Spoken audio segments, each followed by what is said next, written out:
Amém? Podemos assentar. Eu quero agradecer ao pastor Marcelo, muito obrigado pela oportunidade. Eu tenho tantos amigos aqui, está também me acompanhando, ainda não foi apresentado, pastor Iron da Batista Shalom, que é um amigão, certo? Robinho, que é um parceiro do meu ministério, e eu sempre sou muito grato às oportunidades que Deus tem me dado. Deixa só para você entender um pouquinho. Por muito tempo eu vivi uma crise ministerial, porque meu pai era assembleiano, por muito tempo diácono e porteiro da Assembleia de Deus, e eu muitas vezes ia visitar a igreja, e eu convivia naquele ambiente com pregadores, via ao longe, não tinha nem como me aproximar, mas pregadores extraordinários. E eu sonhava um dia em ser um estilo daquele pregador, sabe? O camarada com a voz mais posicionada, aquele ambiente espiritual extraordinário. E o pessoal chorando, pulando, vibrando.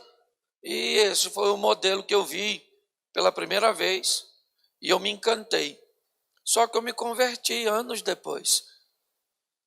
E comecei a receber um modelo de Deus que contradizia. Ninguém chorava, o povo ria. Ao invés de convidar alguém, vai lá na igreja que vai um homem de Deus, vai lá na igreja que tem um pastor engraçado, que vai lá. E eu falava com Deus, não é isso que eu quero. Eu quero o pregador do fogo. Eu quero a visão, a revelação, a cura. É isso. Mas Deus não me deu. Por algum tempo eu não queria fazer esse modelo. Mas depois eu descobri que esse modelo não era o único. Porque a multiforme graça de Deus nos dá condições de conversar com todos. E como Deus quer alcançar todos, os princípios permanecem os mesmos, mas a didática às vezes pode ser variada. Se você pensa que não pode piorar, eu tenho mais notícia ruim para te dar. Porque meu pai engravidou minha mãe quando ela tinha 14 anos e tinha vindo da Paraíba. E aí, foi basicamente um escândalo. Ele já era casado, pai de 2 filhos, e posterior a esses 2 relacionamentos, papai teve mais 6. 8. Me deram para 5 famílias diferentes. E eu fui vivendo sem um padrão, sem um modelo. E no final de tudo isso, Deus me entrega não apenas um ministério com humor, mas de família. Eu esperava falar de qualquer coisa, de dores, de abandono, mas nunca de casamento. Sou casado hoje há 29 anos, louvado seja o Eterno, com a mesma mulher. Papai já foi para a glória em abril, querendo casar de novo. Quero ir com essa minha esposa, se possível for, fazendo todos os meus esforços e o dela, até a morte. Ou na alça, ou no caixão. Prefiro eu ir na alça, lógico. Deixa ela, até para que ela não sofra, coitada, com a minha perda. Amo-a tanto que prefiro que ela vá primeiro.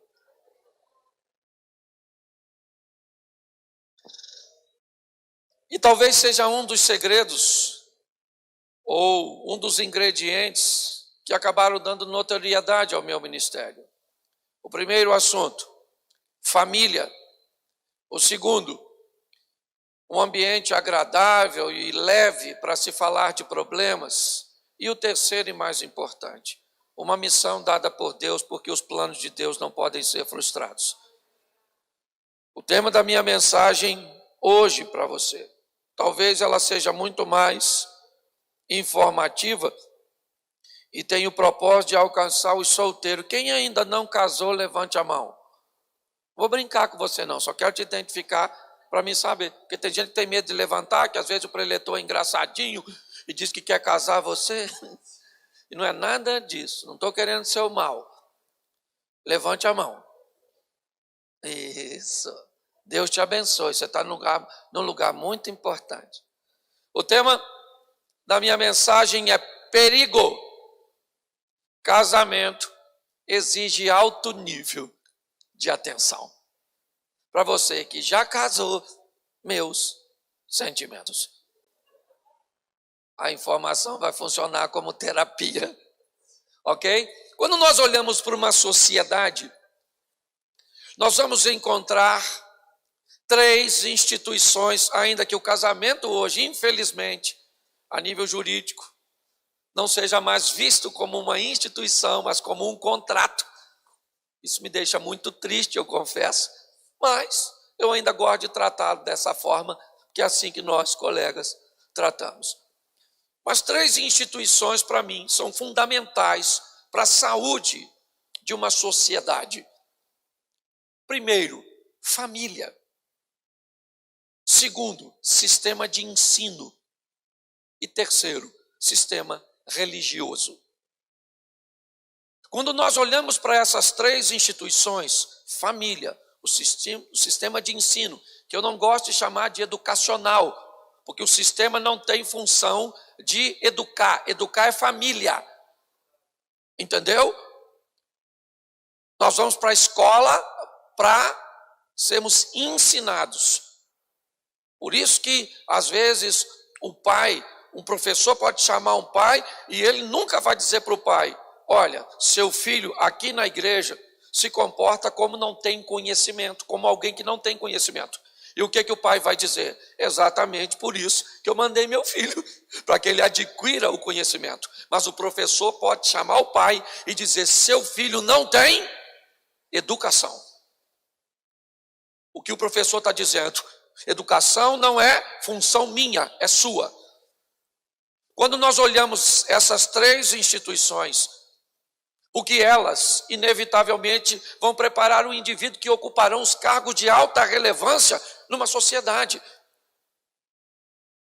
A academia vai formar o profissional, mas são os valores que esse indivíduo recebeu ao longo de sua história que vai determinar o desempenho e a postura que ele vai tomar mediante ao longo da sua vida.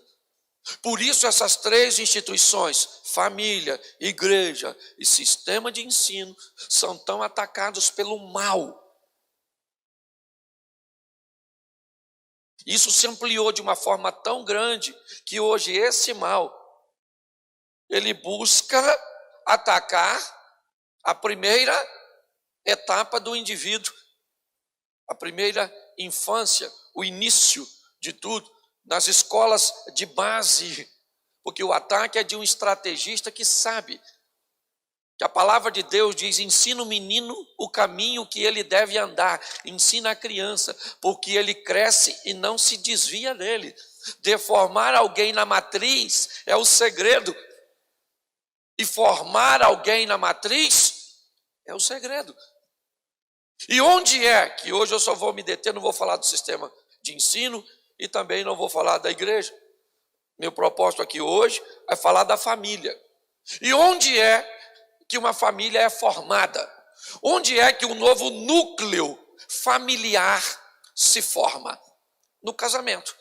Por isso eu quero começar daqui, certo? O que é o casamento? O casamento, e eu vou tratar como instituição, é uma instituição criada por Deus com o poder de unir 2 pessoas até que a morte os separe. Entendeu? Tu que não casou, antes de casar, descubra. Vou casar para quê? Para viver até que a morte. Você que já casou está só esperando. Quem vai primeiro, certo? Se nós olharmos para isso, nós vamos entender que se a base, a formação é o novo casamento, é como um homem deixa um lar para se unir, uma mulher que deixa um outro lar. Ambientes que treinaram pessoas dando valores, princípios, horários, hábitos alimentares, de forma totalmente diferente. Por isso que criança não pode casar. Não é apenas porque não tem maturidade, né, sexual, mas porque não tem maturidade emocional. Tem casal que me procura no gabinete querendo um conselho, eu não dou. Eu tenho um baleiro no meu consultório, ou no meu gabinete, que tem uns pirulitos. Tem casal que é tanta infantilidade que eu giro o baleiro, pego 2 pirulitos, dou um para cada um, vai para casa, chupa o pirulito, neném, e volta aqui quando tiver algum problema sério, porque isso é infantilidade. Casamento é para gente madura, que vai ter que aprender. Relacionamento interpessoal é tão desafiador que 60% dos 10 mandamentos só fala disso. Como você lida com o pai, como você lida com o que o próximo tem, como você lida com testemunho a respeito do próximo. Porque é desafiador. Certo? Então, o casamento, seja ele feito no catolicismo, no protestantismo, no ateísmo, no judaísmo, no islamismo, certo? No budismo, no esoterismo, onde quer que você casou, o casamento deu autoridade de unir você a essa pessoa até que a morte o separe. Porque quando alguém lê o texto, o que Deus uniu, o homem não, o que a pessoa pensa? Deus não uniu. Porque eu não casei na igreja, uniu, porque o casamento tem autorização. Segunda coisinha que uns engraçadinhos gostam de falar de casamento. Casamento não precisa de documento. Na Bíblia não tinha documento. Pois é, na Bíblia também, no início, não tinha documento de terra. E você hoje compra uma terra sem documento? Compra um carro sem documento? Então não pode casar sem documento, tem que casar. Ou seja, o documento serve para te ajudar naquilo que te convém. Ok? É assim que funciona. Se você gosta ou não, aí é outra história. Reclama na administração. É assim que funciona. Então eu preciso mostrar a você que casamento existe um alto nível de atenção. Vamos lá. Só olhar no grande inimigo do casamento, para nós entrarmos na mensagem: divórcio. Pastor, por que é que nós temos tantas pessoas se divorciando? É fácil essa. É só trocar a pergunta. A pergunta certa não é por que as pessoas se divorciam, e sim por que é que elas se casaram. Porque o divórcio só acontece quando a força empregada para separar é maior do que a empregada para unir. Você entende? Por que grande parte de nós não nos separamos? Porque os nossos valores, princípios, motivações são fortes. Aí chega as crises, chega o problema, você chora, você fica triste, você fala, eu vou jogar tudo pro alto. Mas aí a força te prende. Eu já vi casal tentar se separar por causa de uma lata de sardinha. Estou falando sério. Uma vez me ligaram, me pedindo para ir correndo numa casa que o marido estava arrumando as coisas para ir embora. Peguei meu carro, saí de casa, na época tinha um pedágio que cobrava R$ 7,50. Eu pagava para ir e para voltar nessa casa. Só para eu ir lá, só de pedágio foi 15, sem falar a gasolina. Quantas latas de sardinha? Na época eu não comprava. Mas até então eu não sabia, achei que o motivo era grave. Cheguei lá e a mulher chorando. Abriu a porta, falei, cadê ele? Tá lá, pastor, arrumando as coisas, jogando tudo dentro da mala. Aí eu falei, opa! Aí veio ele. Ô, pastor, desculpa. Tô indo embora, pastor, chega, acabou. Eu falei, mas o que houve? Ela te traiu? Que traiu o quê, pastor? Então o que houve? Ah, pastor, cheguei com fome, ela não fez comida. Aí eu peguei uma lata de sardinha, dei uma pancada em cima da mesa. Ela veio e começou a falar que quando ela fazia comida, eu não tinha fome, e quando eu tinha fome, ela não fazia comida. Eu estou cansado disso, eu vou embora. Eu falei, então vocês estão brigando por causa dessa lata de sardinha? Eu falei, você é louco, irmão. Abre que eu como. Vou tirar essa sardinha. Aí ele começou a rir. E ela também. Nem me deram a sardinha. Não abriram, não. Deve ter comido junto, que normalmente vem duas, né? As pessoas não estão casadas com a pessoa errada. As pessoas estão agindo de maneira errada ao lado da pessoa certa. Então eu quero te mostrar hoje que você precisa saber algumas coisas, e a primeira delas, o casamento é muito sério. Essa banalização é besteira. Você tem que aprender, você não é obrigado a casar. Olha como é que o texto bíblico é maravilhoso. Não é bom que o homem esteja... Então esse texto não diz que é obrigatório. Ah, pastor, mas eu tenho que casar para fazer sexo. Menino, depois que tu casa, tu faz tão pouco que é melhor arrumar outro motivo. Estou querendo desanimar você não, mas... Certo? O motivo é muito fraco se seu casamento for para legalizar a sua vida sexual. O motivo é muito fraco se você quer casar para sair de um lar dominador e opressor. O motivo é muito fraco se você quer dar uma satisfação para a sociedade, para a igreja, para a sua família, para seus amigos. O motivo de um casamento deve ser amor. Mas pastor, eu tenho medo de casar. Quem não tem é louco. Claro que você tem que ter. Pastor, que tipo de dúvidas eu devo ter em torno de um casamento? Algumas importantíssimas. Se você acha que ao se casar você não pode ter dúvidas, você está enganado. Por exemplo, será que vai estar chovendo no dia do meu casamento? Será que vai dar certo esse negócio? Onde será que nós vamos morar? Meu Deus, tão difícil. Será que nós vamos ter filhos? Mas você não pode ter. Será que eu quero casar? Será que eu gosto? No casamento tem dúvidas que são pertinentes, sim. Mas tem coisas que não são aceitáveis. Esses dias um cara falou comigo, pastor, eu estou com um casamento marcado e não tenho certeza se eu quero me casar. O que você acha que eu falei para ele? Não casar. Nossa, pastor, puxando os outros para trás, eu estou empurrando é para frente.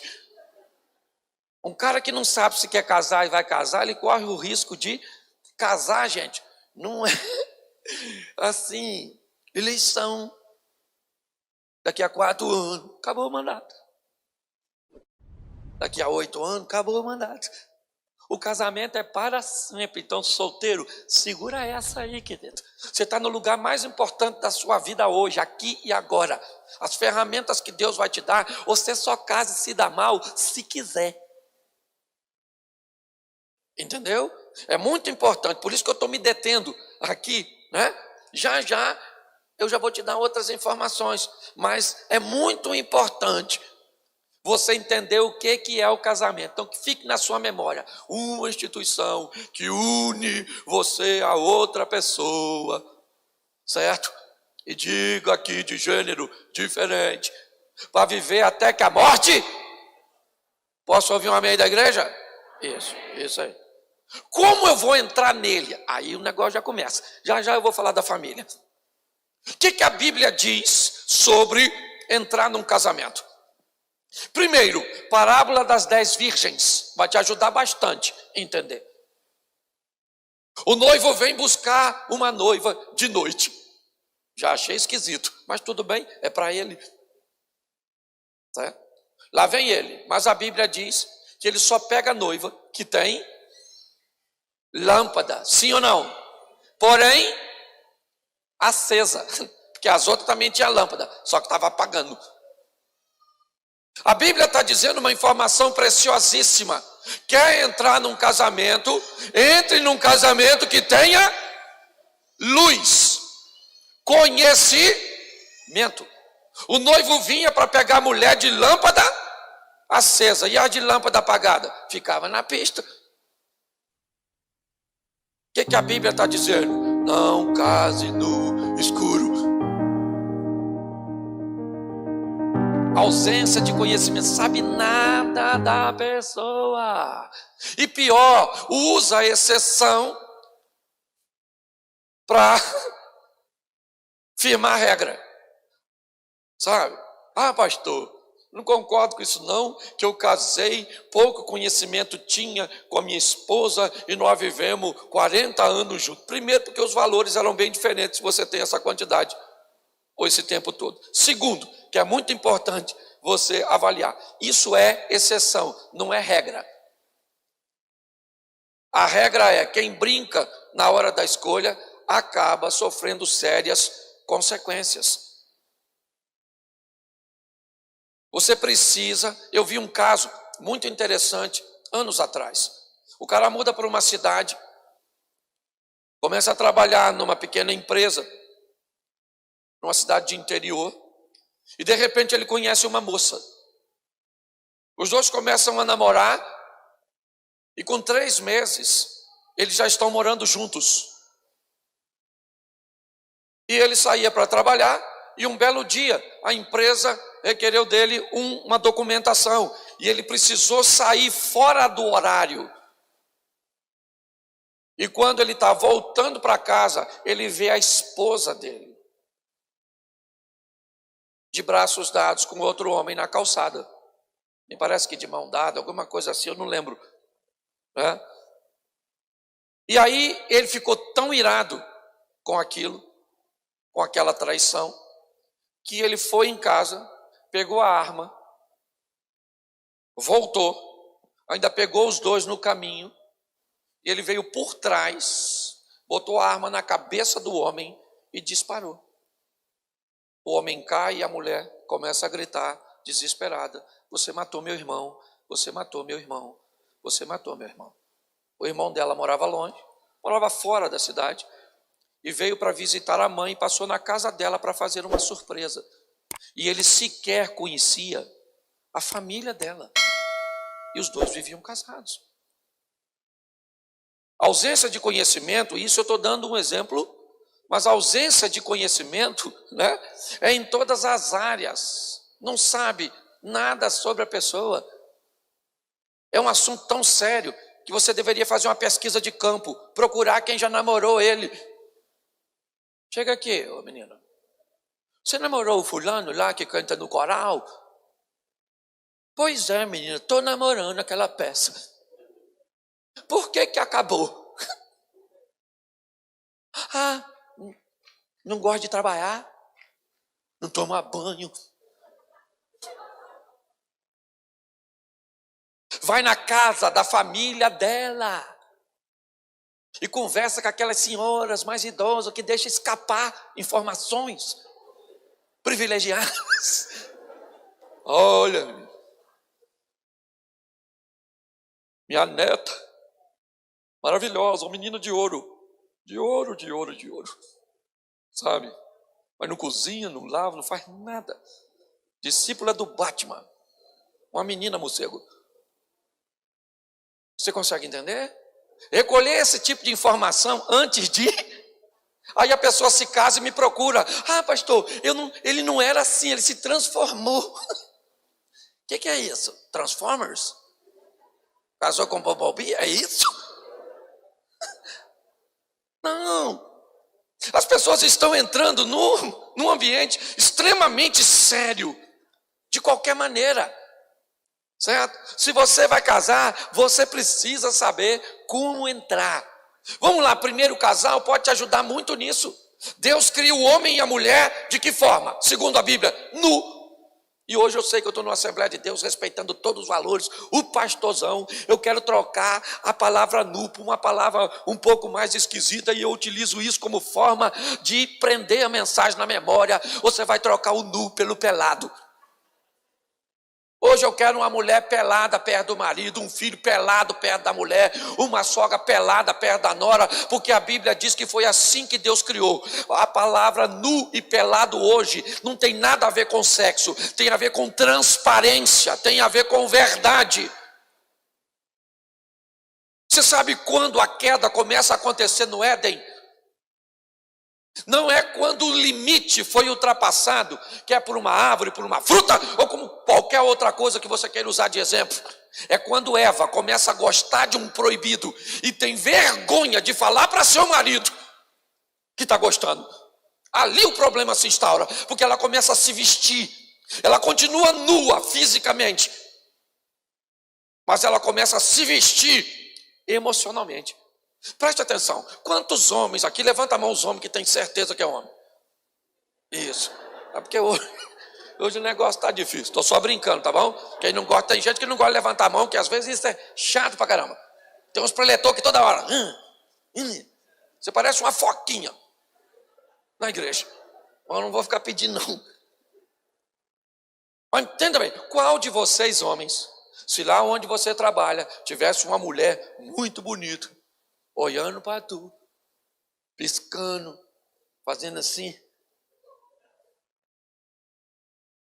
E você provavelmente já está gostando se ela for bonita, porque o hormônio não aceita Jesus. Jesus ganha o seu coração para o seu coração dominar os hormônios. E cuidado que a palavra hormônio é bem parecido com demônio. Tem gente que quando sente nem sabe a origem. Se é hormonal ou espiritual. Mas qual de vocês, debaixo de uma tentação, não precisa falar, eu só estou brincando, tá? Chegaria em casa e falaria para sua esposa assim: amor, eu te amo, mas lá no trabalho tem uma mulher, pensa numa cavala de uma mulher, olhando para mim e me dando mole. E eu estou gostando. Então, meu amor, olha, bota a mão na minha cabeça. Expulsa os gadarenos. Pede a Deus para ela ser mandada embora por justa causa. Mas tira. Qual de vocês falaria isso? Levante a mão. E a senhora não ri não.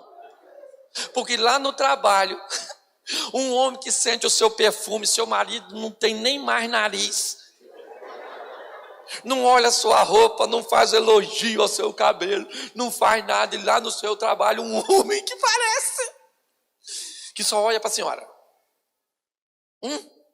Qual das senhoras chegaria em casa e diria: meu amor, lá no meu trabalho tem um homem, mas é homem, não é esses projetos não. E mulher é pior ainda, né? Que o homem ainda é mais extravagante. O homem, se vem uma mulher bonita, e ele não tiver controle, ele faz assim, ó.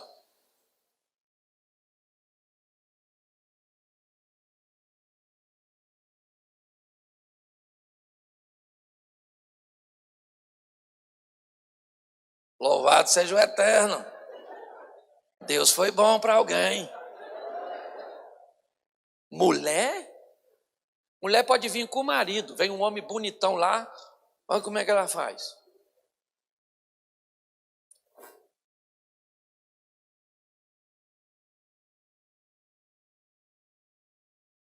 E o homem passa. Mulher não olha para trás. Porque na primeira olhada ela escaneou o malandro. Na segunda olhada ela comparou contigo. Na terceira olhada ela te reprovou. E o melhor de tudo, você nem notou. É ou não é verdade? Eu imagino se uma nora conseguisse ficar nua perto de uma sogra e uma sogra nua perto de uma nora. Uma sogra que dissesse: minha filha, esse menino que você casou é a razão do meu viver. Sabe? Eu tenho 3 filhos, mas a minha ligação com esse, só em pensar que ele vai casar, eu já quero matar você. estou me sentindo lesado. O que a nora vai falar? Calma, sogrinha, vamos fazer uma parceria, eu e a senhora. Vamos criar um ambiente agradável para que seu filho viva. Quer aqui na casa da senhora, quer na minha. Mas as pessoas têm vergonha de falar de algumas emoções, sabe? Esse é o grande desafio. Um filho não pode ficar nu perto do pai. Pastores aqui sabem o que eu estou falando. Nós ficamos nos nossos gabinetes e pessoas entram ali falando de suas nudez, ou de sua nudez, da nudez da sua família. A gente ouve que o filho está gostando de drogas, que está gostando de alguém do mesmo sexo, que a mulher está apaixonada por outro. Nós vemos a nudez de todo mundo, mas para quem mostramos a nossa, pastor Marcial? Quando chega na hora das nossas dores, das nossas crises. Porque deixa eu falar uma coisa para vocês. Quantas vezes Noé viu Cã pelado ou nu? Muitas. Mas bastou uma vez que o filho visse o pai nu, que foi lá fora e contou para todo mundo. Nós teríamos muitos problemas evitados em nossos relacionamentos. Se pudéssemos abrir o coração para alguém que é maduro e poderia orar por nós. E muitas vezes, por que não procurar um profissional de uma área específica para nos ajudar? Segundo a Bíblia, 1 Tessalonicenses, certo? Capítulo 5, diz que todo corpo, alma e espírito deve ser apresentado a Deus de forma irrepreensível. O que a Bíblia está dizendo, um ser humano é um corpo. E como corpo, ele tem necessidades materiais. Ele é uma alma. E como alma, ele tem necessidades espirituais ou emocionais. E como espírito, ele tem necessidades espirituais. Por muitas vezes, eu estou tendo algum problema com minha esposa. A primeira pergunta que eu faço: quem está aí? De onde vem esse problema? Às vezes a mulher fala assim, ó: estou cansada de igreja, cansada dessas crianças, cansada de tudo, quero sumir. Não precisa falar que a senhora já falou isso. Eu estudo comportamento há muito tempo. Se a senhora não falou isso até hoje na sua vida, no seu casamento, procura um médico. Porque a senhora deve ser meio... Mas o que é? Não, sabe, eu não tenho nada. Aí o marido: como assim não tem nada? Sabe quantas mulheres gostariam de andar no carro que você anda? Morar na casa que você mora? Ter a vida que você tem? Ele está falando de coisas materiais e ela está chorando porque quer massagem no pé. Cumplicidade, carinho, olho no olho. Aí o homem fala: é essa palhaçada que você quer? Então vou parar de trabalhar e vou te dar isso. Ela não está pedindo para você parar de fazer o que você faz. Ela está pedindo para você começar a fazer aquilo que você não faz. O assunto é muito mais divertido e profundo do que você possa imaginar. Entenda isso. Como é que eu vou entrar no casamento? Eu vou entrar, conhecendo um pouco da pessoa. Tira alguns mitos do casamento. Primeiro, eu vou casar para ser feliz. Para com isso. Isso é palhaçada. Você não pode casar para ser feliz. Você tem que casar para compartilhar a felicidade. Eu estou procurando a pessoa certa. Ela não existe. O segredo é transformar errada em certa. Eu quero uma pessoa perfeita. Para casar com quem? Contigo? Se achar essa pessoa, deixa ela em paz. Não vai estragar a vida da pessoa. Como entrar num casamento? É bom saber de que escola. Você já deve ter ouvido isso, né? Nos meus vídeos rola muito isso na internet. Eles isolam. Mas você tem que saber em que ambiente a pessoa estudou e que valores ela recebeu. Você quer ver? Uma coisa assim, vamos fazer um cafezinho? Me ajuda aí. Fazer café, a gente bota água para ferver, sim ou não? Sim ou não?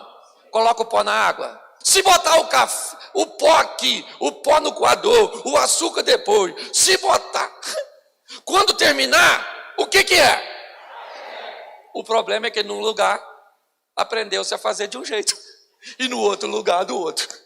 O problema é que você cresceu numa casa que tinha horários, que tinha funções, que tinha princípios, e se casou com alguém que veio de uma outra tribo. Um dos primeiros livros que li para falar desse assunto é Homens são de Marte, Mulheres são de Vênus.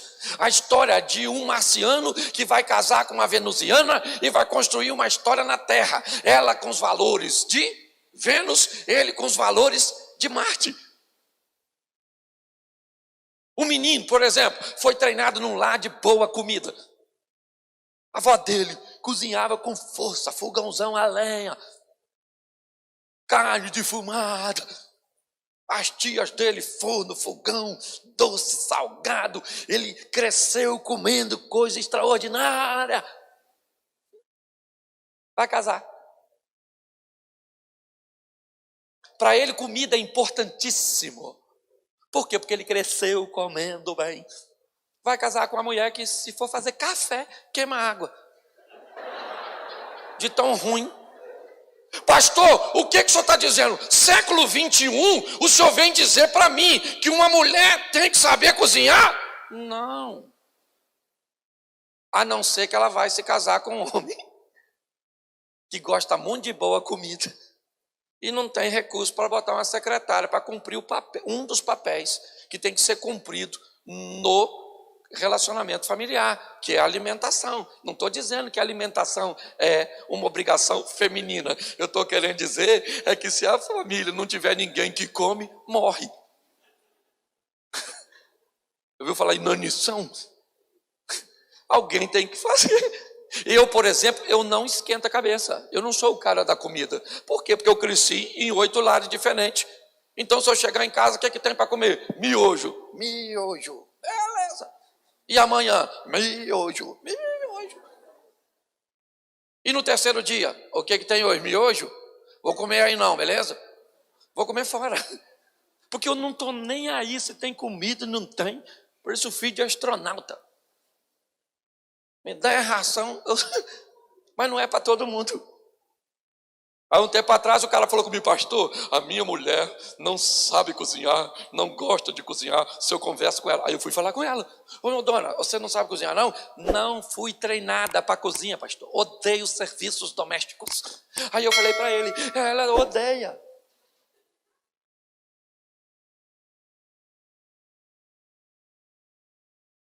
Ô pastor, mas eu pensei que depois que ia casar, ia mudar.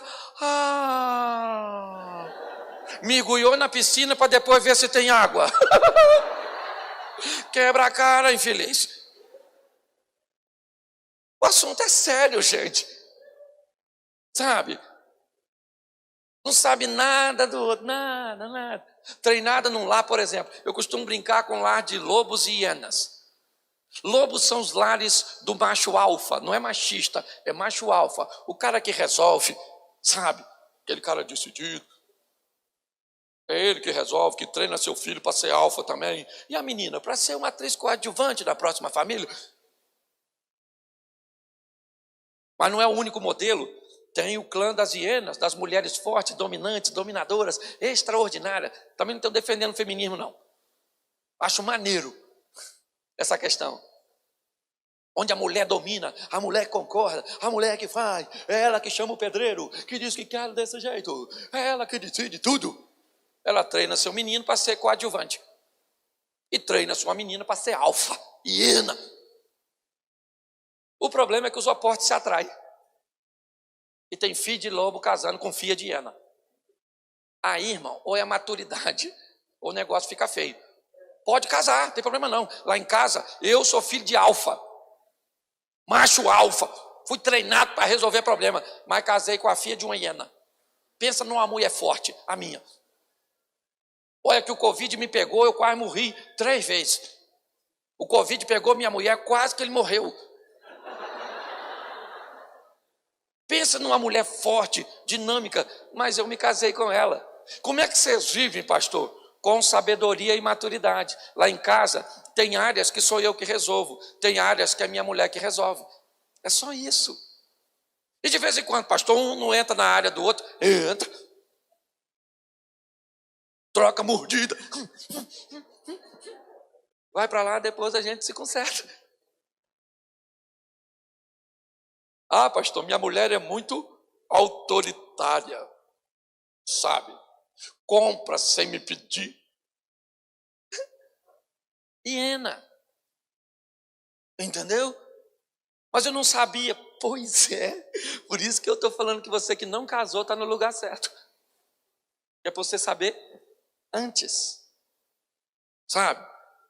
Famílias diferentes, daquelas de alto nível de aglomeração.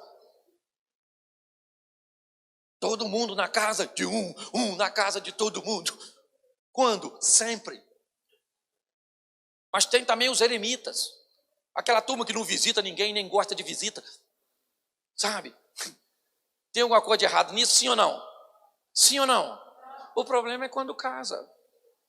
Ou você não gosta de ninguém na sua casa, mas casou com um camarada oriundo de uma família italiana. 2 domingos depois do casamento, encosta a van. Desce 15. E aí quando o primeiro entra, a líder da casa já pergunta, a outra van chega que horas? E o eremita se esconde no quarto, até todo mundo ir embora, porque ele não gosta de gente, mas escolheu. Você entende isso? Outra coisa importantíssima é reconhecimento de valores, pérolas. A Bíblia está lá dizendo, não lancei aos cães as coisas santas, nem lanceis aos porcos as pérolas. Que é isso, pastor? Coisas santas para os cães, pérolas para porcos. As coisas santas têm valor, sim ou não? Sim ou não? Mas para quem reconhece o valor.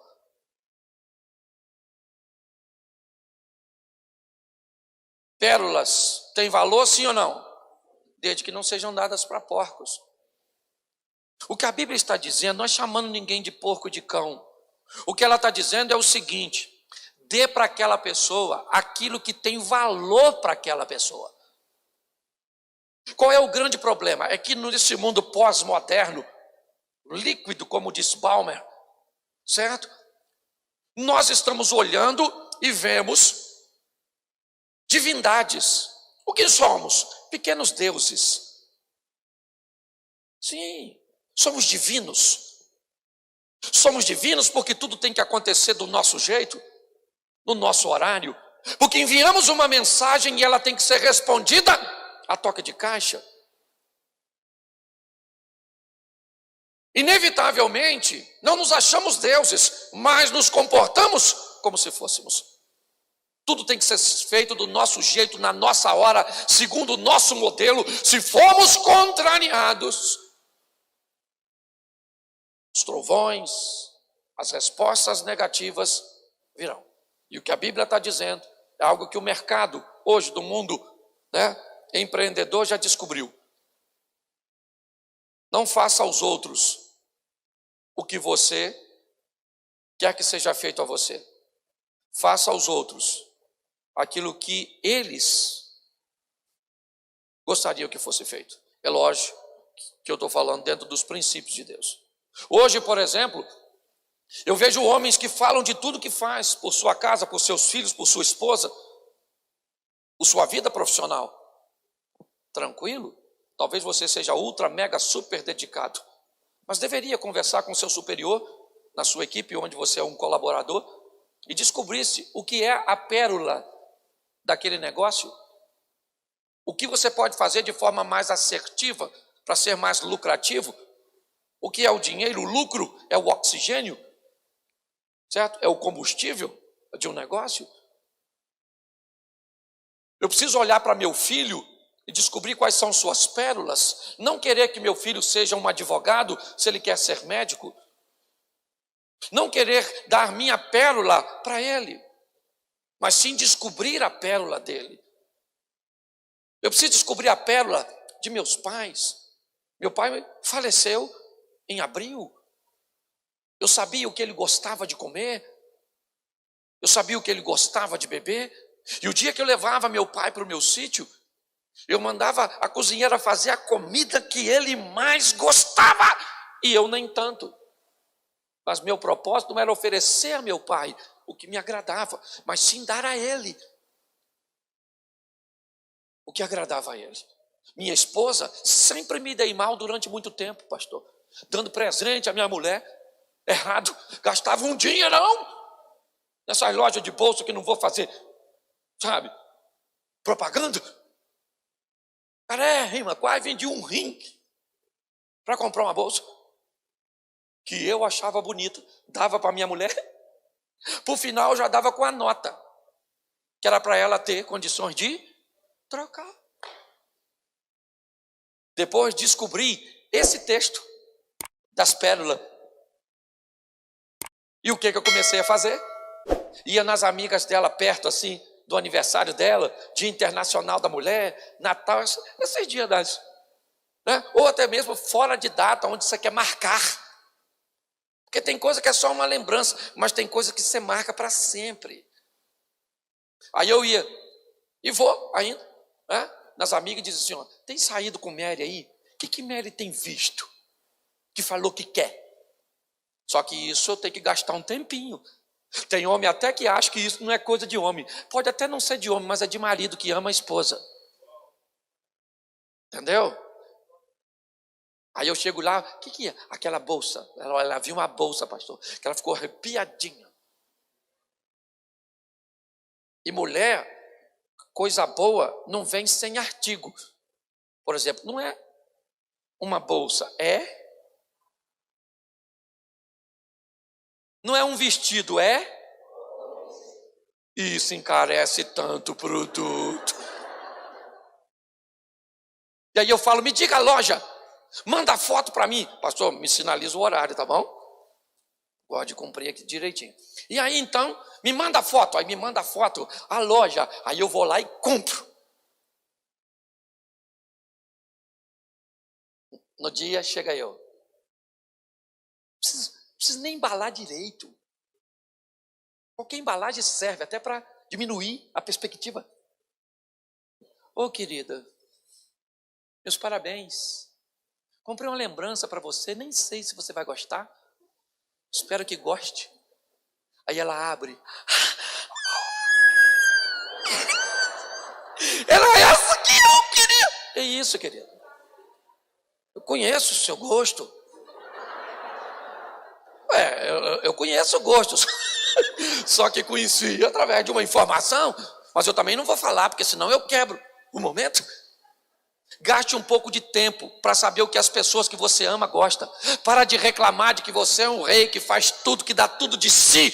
E se você gastar um pouquinho de tempo para descobrir o que é a pérola do outro, você vai ver que vai fazer menos esforço, vai ganhar menos, vai gastar menos recurso e vai ter mais, vai ser mais assertivo. É assim que funciona. Note que eu não estou falando nada do Satanás hoje, no casamento e na família. Uma hora eu volto para falar dele. Eu só estou mostrando erros que nós cometemos. Um dia, fui trocar o carro da minha mulher. E depois de um tempo, esse negócio fica meio banal, né? Até ela acha que é função nossa mesmo. Faz mais que obrigação. Falei, dessa vez. Comprei um carro para ela, botei na garagem de um hotel. Pedi ela que me levasse ao aeroporto, que eu ia viajar, ia ficar 3 dias, ia pagar muito de estacionamento. Falei com ela, olha, o meu voo é muito de madrugada, então você vai comigo, nós vamos dormir nesse hotel que é do lado do aeroporto. E aí no dia seguinte eu não preciso levantar de madrugada, nem você para me levar. Eu levanto e vou viajar e você dorme um pouquinho mais e pega o meu carro e vai embora. Já tinha combinado tudo no hotel. Fui em cima da cama, eu botei um bilhete, a chave do carro. Cheguei com ela no hotel. Fiz o check-in, mandei ela, o documento dela primeiro. Falei, sobe que eu estou terminando aqui. E ela subiu, agora mesmo vem ela com a chave na mão. Cadê? Tá onde? Pegou o carro e ficou andando igual uma bobinha no estacionamento.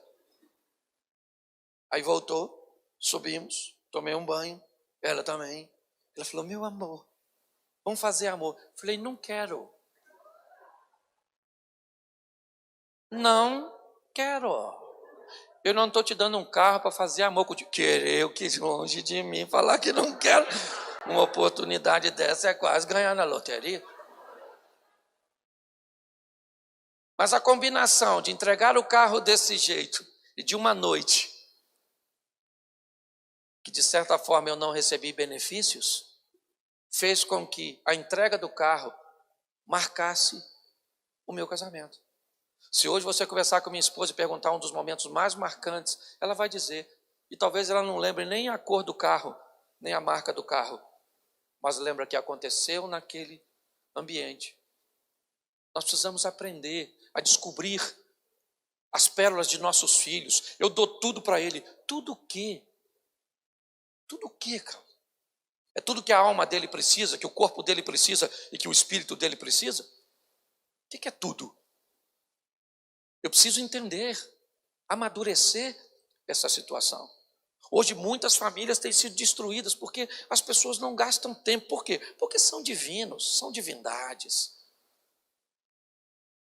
Eu preciso que me sinalize, que eu fico incomodado quando eu não tenho horário. Que horas termina, pastor? Pode ser? Então tá bom, é isso aí. Só preciso de 15 minutinhos, tá joia? Porque agora eu vou falar de outras coisas importantíssimas. Certo? Quando nós olhamos para tudo isso, certo? Para esse ambiente onde precisamos descobrir a pérola do outro, só isso. Ah, pastor, eu faço de tudo. Pare de fazer tudo. Gaste um pouco de tempo pesquisando, certo? As pérolas, e você vai ser mais assertivo. Nesse ambiente familiar, o que vem agora?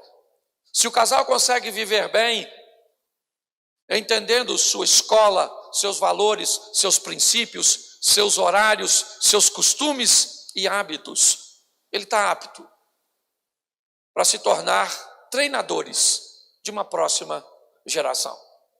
Chegou a hora de ter filhos. Qual é o grande problema hoje da humanidade? A ausência de paternidade. Eu estava pregando numa igreja aqui em Águas Claras, anteontem, e no final uma mãe conduz uma filha até a mim, uma menina bonita, e eu pergunto a ela, pastor, o senhor pode orar por minha filha? Você pode me dizer o problema? Pastor, ela está ansiosa, está estressada, não está querendo viver, não está comendo. E eu olhei para ela e o Espírito Santo falou no meu coração, dá um abraço nela que ela está precisando saber que ela tem pai. E se o pai dela falhou, eu não vou falhar.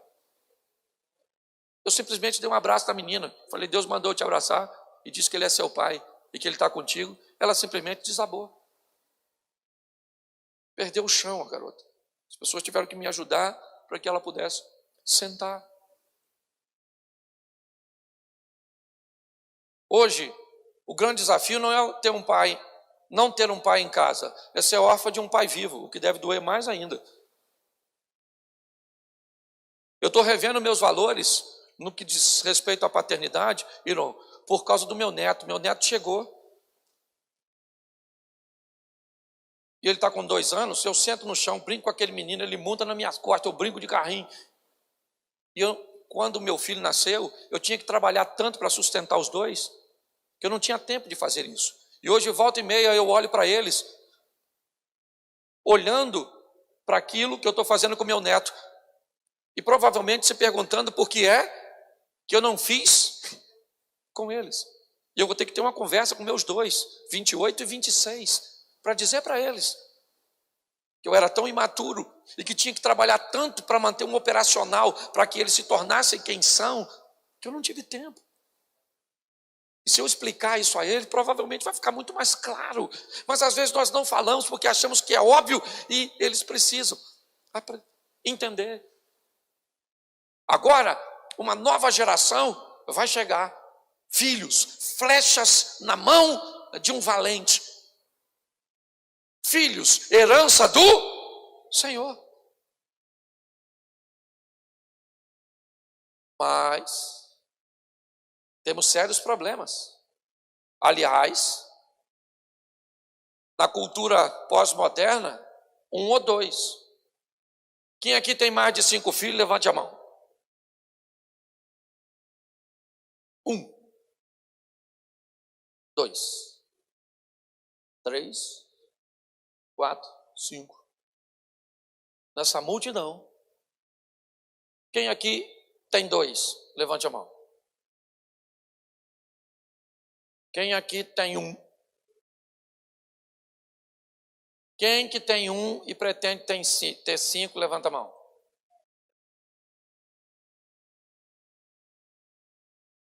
Quem tem 1 e pretende ter mais 1, levante a mão. Deu para entender porque que os muçulmanos estão tomando a terra? Uma geração que passou, não tinha medo de ter filho. Filho era visto também como mão de obra. Sim. Engraçado que esse dia eu estou falando numa palestra de sexualidade, Robin, falando de sexo, um senhor levantou-se e falou assim: ô pastor Cláudio, eu acho que o senhor fala muito sobre esse assunto. Eu olhei para ele, devia ter uns 70 e poucos anos, 80. Falei: o senhor tem quantos filhos? Eu acho que ele falou 7. Eu falei: o senhor está reclamando que eu estou falando desse assunto com 7 filhos? Eu falo muito, o senhor fez muito. Aí ele deu um sorrisinho, todo feliz da vida. Sentou. Filhos, uma nova geração que precisa de limites, sim ou não? Vai nas comunidades carentes do Rio de Janeiro. Mais de 90% dos bandidos têm menos de 25 anos. E são meninos, crianças treinados sem pais. E nós, igreja, pregamos sobre castidade, sobre santidade, certo? E as pessoas acham que nós somos retrógrados, ultrapassados. Está aí a sociedade vivendo tudo isso. Agora, uma coisa que nós tínhamos, que essa geração não tem, era os pais mais presentes. Batia papo com a gente, sim ou não? Os pais antigos. Sim ou não? Não. Ficava te perguntando igual uns bobos: você me ama, filho? Nosso pai não queria saber se a gente amava, queria saber se a gente obedecia. Hoje uns pais bobos, umas mães, falam: meu filho, você ama mais seu pai, sua mãe. As crianças dizem: está chorando por quê, molenguinha? Sim ou não? Sim. Vivíamos numa sociedade onde não tínhamos a tecnologia, e não estou reclamando dela não, é extraordinária. Você quer ver? Quem aqui furou o pé com prego, levante a mão. Cortou assim a cabeça quando passou no arame farpado. Teve piolho. Bicho de pé. Frieira. Carrapato estrela. Usou que chute. Engasgou com bala soft. Bala Juquinha colou no céu da sua boca. Pirulito zorro. Tomou crush e grapete. Você está fossilizado. Você é quase um fóssil. Botou bombril na antena da televisão. Ficou gritando do lado de dentro: gira, gira! Alguém virando o bambu.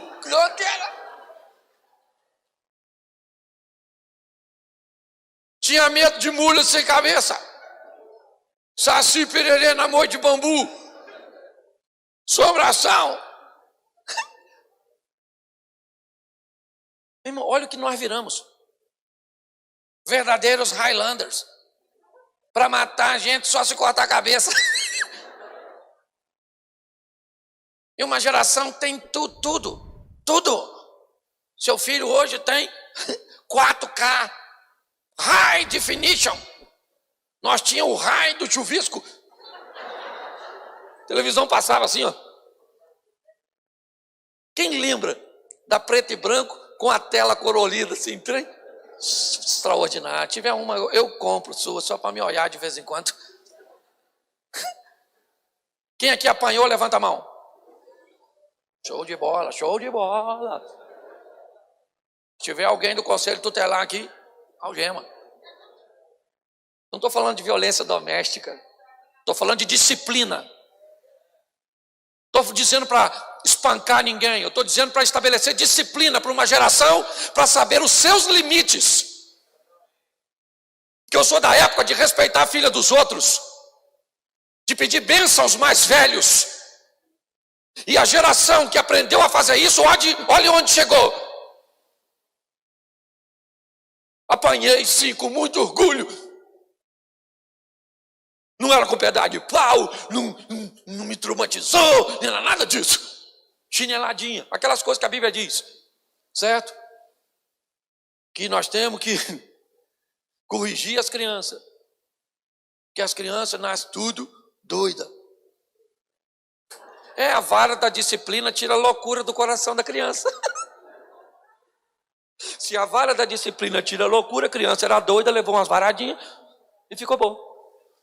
Criança sem varada cresce doido. Hoje,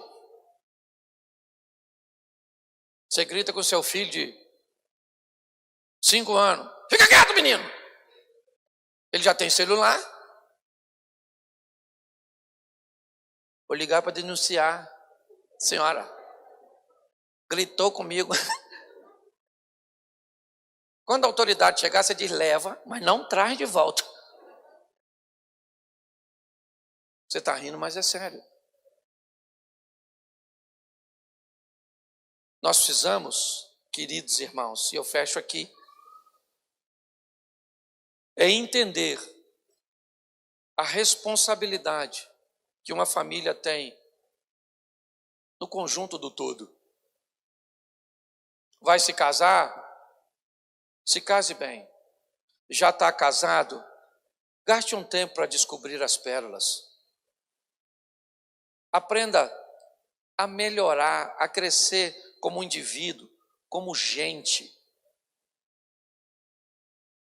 É isso.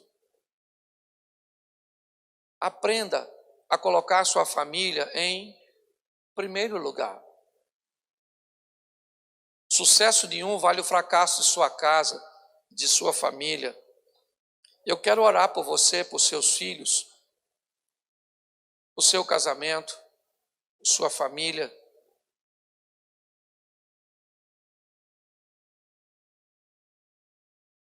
Eu queria que você ficasse de pé nesse momento.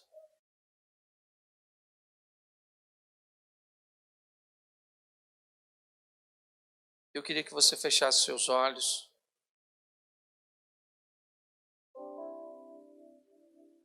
Senhor nosso Deus e Pai soberano, o Senhor é o idealizador da família. Família faz parte dos teus planos e os teus planos não podem ser frustrados. Eu quero te entregar aqui a cada lar representado, a cada família. Eu quero te entregar aqui os solteiros, viúvos, os divorciados. Em nome de Jesus, que o Senhor possa entrar com providência em favor dessas pessoas que estão em busca de um relacionamento ou de um novo relacionamento. Aos viúvos e aos solteiros, estão liberados na totalidade. Os divorciados, que procurem saber se o motivo pelo qual o fizeram, dar a eles o direito de se casar novamente. Em nome de Jesus, eu quero abençoar, ó Pai, a formação dessas novas famílias como lares saudáveis, salutares, cheios do Teu Espírito, em nome de Jesus. Para nós, casados, eu quero declarar que nós somos casados para sempre, porque o que nos une é muito mais forte do que tudo que tenta nos separar. Nosso lar é morada dos Teus anjos, Teu Espírito Santo é o nosso conselheiro, em nome de Jesus. Não vamos nos aconselhar ou lamuriar nos ouvidos ou no colo de outras pessoas, mas no Teu altar, na Tua presença, em nome de Jesus. Quero repreender o divórcio, o adultério, a pornografia, a pedofilia, a violência doméstica, a homossexualidade, a falência financeira. Tudo aquilo, ó Deus, que não provém de Ti. Repreendemos da nossa casa, do nosso lar, da nossa família. Abençoa os nossos idosos com saúde, em nome de Jesus. Sabedoria para ajudar a treinar essa nova geração. Abençoa o nosso Brasil, pois ele Te pertence, ó Deus, em nome de Jesus. Toda palavra e arma forjada para o inimigo contra a nossa nação cai por terra. Abençoa o nosso sistema de ensino, que não receba essa enxurrada de informações negativas com o propósito de deformar as matrizes de nossas crianças. Abençoa o ensino fundamental, médio. Abençoa as universidades, as faculdades. Pai, em nome de Jesus, que toda essa visão de corrupção mental seja destruída pelo poder do nome de Jesus. Abençoa a igreja. Muito obrigado, Senhor. Vemos ela sair todas as vezes mais forte, porque ela Te pertence, ó Deus. Ela tem crescido como nunca cresceu, prosperado como nunca prosperou, vivendo um avivamento que vai muito além de um barulho momentâneo, mas de uma postura constante. Abençoa, ó Deus, em nome de Jesus. Abençoa a nossa casa. Abençoa Brasília. Eu estou na cidade, chave do nosso país. Todos os cargos importantes, relevantes. Nós não falamos agora num sistema partidário. Nós falamos de uma política que visa o bem-estar do indivíduo, do ser humano. Se ele é branco, se ele é negro, se ele é rico, se ele é pobre, se ele é hétero, se ele é homo. Nós queremos um Brasil melhor, uma nação melhor, reconhecida como uma nação que Te teme, de homens íntegros, ó Pai, de homens com moral. Muito obrigado, ó Deus. Abençoa o pastor Marcelo, a igreja, o ministério do Teu Filho, a casa do Teu Filho, a família do Teu Filho. Jamais falte óleo sobre a sua cabeça, em nome de Jesus. Que ele tenha informações, revelações, ó Pai, vinda dos céus. Muito obrigado, Senhor. Eu Te agradeço por tudo, em nome de Jesus. De olhos fechados, deixa eu só te fazer uma pergunta. Eu acredito que você deve ter notado a importância que Deus dá à sua vida, te dando informações preciosas, trazendo lucidez à sua mente, para que você seja feliz, porque Jesus disse: eu vim para te dar vida abundante. Você quer voltar para os caminhos do Senhor?